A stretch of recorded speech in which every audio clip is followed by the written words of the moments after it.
Our story unfolds in vibrant Charlotte, North Carolina, a sun-drenched city buzzing with finance and history. Nestled in the heart of the Southeast, Charlotte boasts the title of largest city in the state, exciting millions with its urban charm. Founded in 1997, the company at the center of our tale thrives in this bustling environment. Born of a security merger, the company prospered, offering services like armored transport and ATM cash. Yet its first year was marred by a heist, the second largest in U.S. history. October 5, 1997. Her husband David hadn't returned from his night shift. Unprecedented silence gnawed at her, unanswered calls amplifying her fear. Unable to reach him, Tammy did the unthinkable. She reported him missing to the police. The call to Tammy's home wasn't the only one that fateful morning. A second distress signal, this time from Loomis Fargo, pierced through the air. Police raced to the company's Charlotte office, where a chilling scene unfolded. The office lay eerily empty, the door ajar and the vault key missing. One of the armored vans was gone, vanished into thin air. No signs of forced entry, no clues, only a deafening silence. The investigation led them back to David, the missing husband, the one who held the key to the vault that fateful night. He was the only employee unaccounted for, and a young intern placed in at the scene just before the heist. Yet, a crucial piece of the puzzle remained hidden within the vault's impenetrable walls. Finally, after a tense wait, the door creaked open, revealing a disturbing sight. The cabinet containing the surveillance footage lay open, its contents vanished. The missing tapes cast a long shadow, erasing any hope of an easy resolution. However, a glimmer of hope emerged amidst the chaos. Tucked away, a hidden cabinet held a backup VCR, its tapes potentially holding the missing pieces. As the manager unlocked it, their prayers were answered, the tapes awaited. But the vault's gaping maw confirmed the unthinkable. A significant amount of cash had vanished. The tapes, now playing in the hands of the police, revealed the shocking truth. David, the newly appointed vault supervisor, was seen loading the stolen fortune onto a handcart, his betrayal etched in every frame. This revelation shattered everyone's trust. His abandoned wedding ring, a symbol of love, turned cold, whispered of coercion. The empty vault, devoid of struggle, spoke of a meticulously planned heist. The missing armored van, a conduit for the stolen cash, pointed to a deeper betrayal. As Holmes France Company, entrusted by banks, faced the devastating loss, they vowed to uncover the truth. The manager, stung by the treachery, knew justice had to be served. $17.3 million. Gone. The theft, a web tangled in banking regulations, drew the FBI into the fray. The unmarked, untraceable cash vanished into the ether, leaving David as the only lead. Tammy, his wife, spoke of their financial struggles, the crushing weight of debt. Was desperation his motive? David's face was plastered across transportation hubs, a beacon in the search for a man who had traded trust for stolen millions. Finding the hidden fortune became the focal point, a needle in a haystack search for a man on the run. As the FBI took the lead, their mission was clear: recover the stolen funds and deliver justice. Then, a stroke of luck. A resident's lawnmower unearthed a hidden Loomis Fargo truck 16 kilometers away. Inside, a glimmer of hope. $3.3 million in recovered cash. The hunt continued.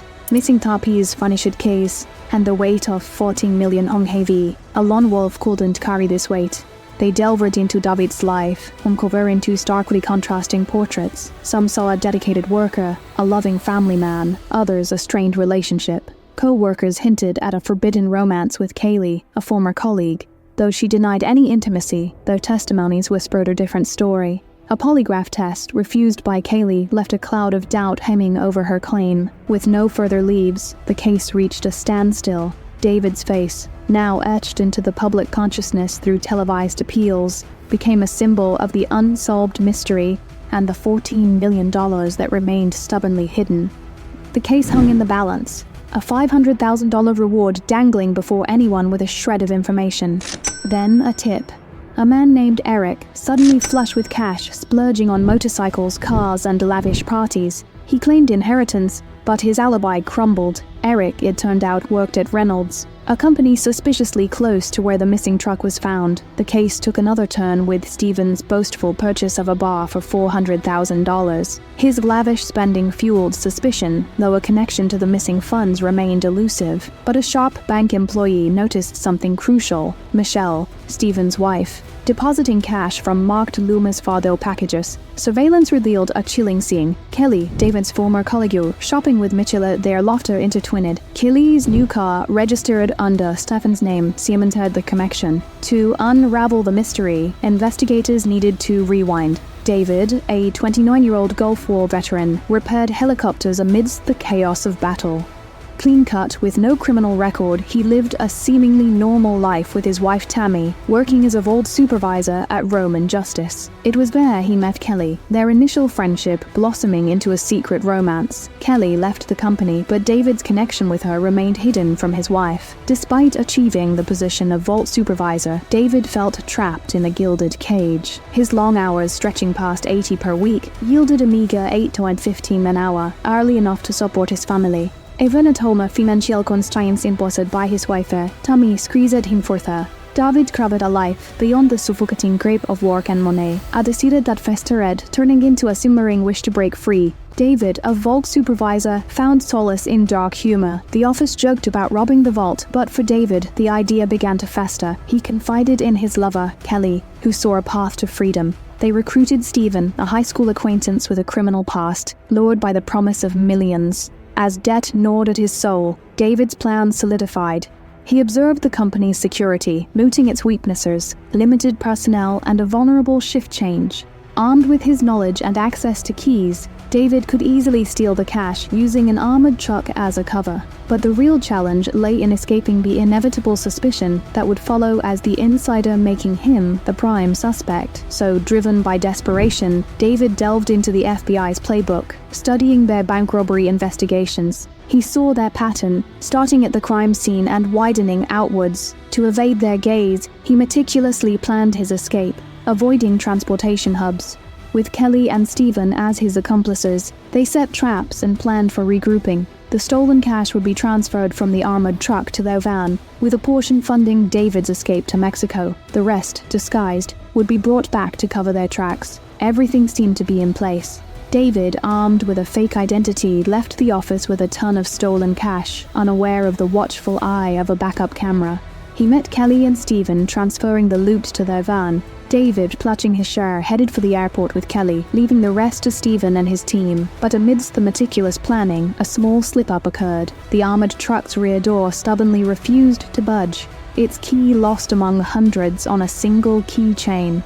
Forced to improvise, Stephen resorted to a desperate attempt at breaking the bulletproof glass, only to be thwarted by its resilience. Time ticked by as he painstakingly identified the correct key, finally gaining access to the truck.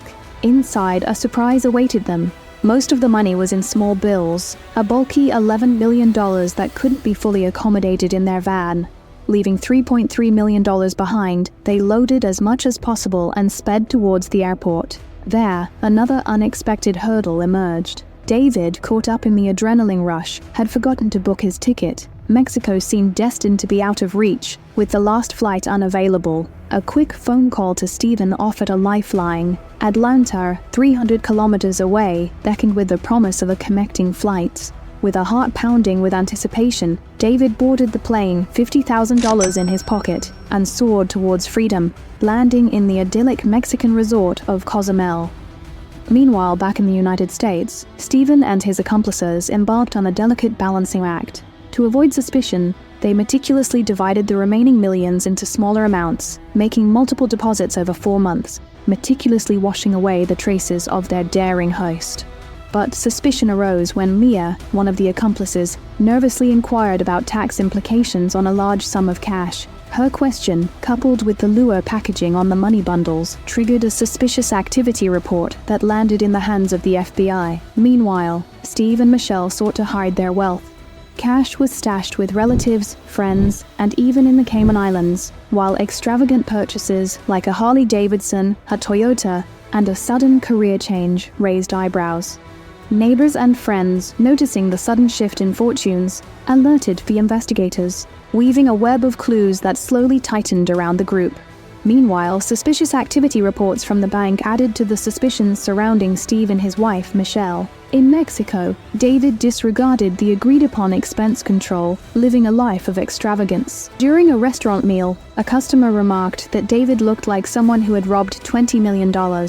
Although it unnerved him, he took measures like shaving off his beard to change his appearance and avoid attention. Before long, David had exhausted the $50,000 he had brought to Mexico, so he contacted Steve, requesting a remittance to meet his living expenses. However, Steve only sent him $8,000. It was this phone call that became the crucial clue in locating David. When David called Steve for money, the cloud system intercepted the call and traced David's phone number, revealing his exact location. The FBI issued a reward notice about David on Tuesday. Steve mistakenly believed that only David was known to the FBI, not the rest of their group. Thinking that eliminating David would keep the others anonymous, Steve sent his bodyguard Mike to Mexico to kill him. Surprisingly, when Mike arrived in Mexico, he didn't kill David, but instead became his friend. Upon learning of Steve's plan, investigators contacted Mexican authorities for help in capturing Steve. After midnight, in the coastal town of Playa del Carmen, Mexico, David was arrested. As he saw the police outside, he realized he was destined for imprisonment, but he also felt a moment of relief. The next day, Steve, Michelle, Barry, and 7 others were arrested. Luxury turned into liability as authorities raided Steve and Michelle's mansion, uncovering a treasure trove of cash and jewels worth over $11 million.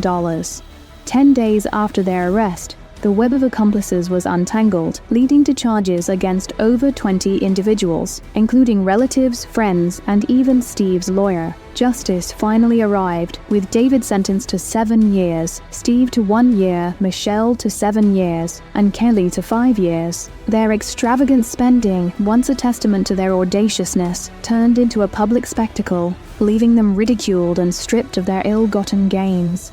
Though most of the stolen money was recovered, millions still remain missing, a stark reminder of their risky gamble. Their story even inspired Hollywood, with Dave himself contributing to a film based on their heist. While David has since found a new job and remarried, the shadow of the Loomis Fargo heist still lingers, as he spends the rest of his life repaying the hefty fines imposed on him. The pursuit of easy money had come at a steep price, leaving behind a legacy of regret and the harsh reality of consequences. That's all.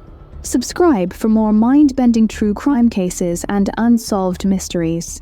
Hit the notification bell so you never miss an episode.